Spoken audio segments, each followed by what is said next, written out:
Hi, my name is Kara Wagner and I'm going to do assignment 1.5, reflection and goal setting, and I'm going to use the frame I used to think but now I know, and I'm still determined to find out.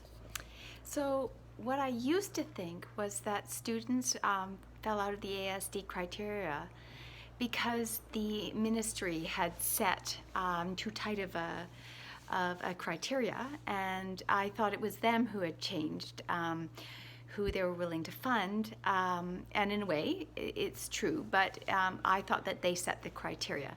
So after reading about the DSM, I have learned a lot actually. I learned that there was a DSM-4 and it changed to a DSM-5, and when it changed over, Asperger's and PD-NOS, those terms were actually included into ASD syndrome.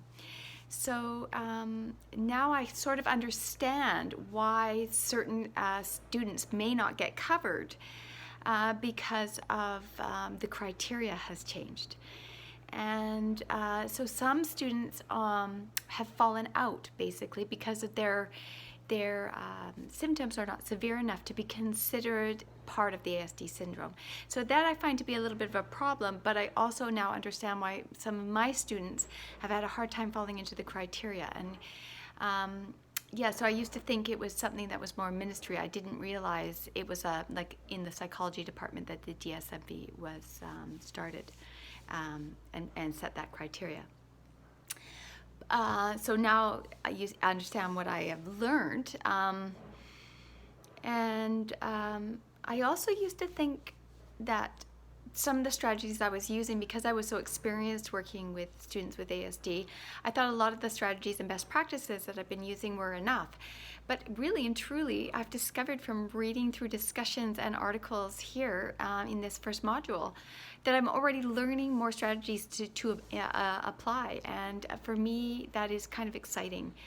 It changes the dynamic in my own classroom, and I'm coming up with new ideas all the time and rushing into class going, oh, we're going to try this. And that actually feels good to be in that place again. I am still determined to help students integrate into the mainstream classes, and I hope to find strategies and tools to support classroom teachers to include my students in their classrooms meaningfully.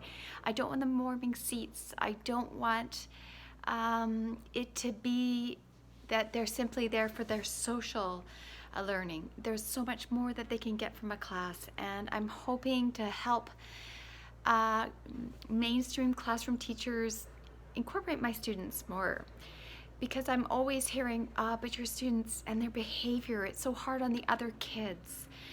And I'd like to, and I'm determined to change that mindset, and I think that this course can help me find that way. Thank you very much.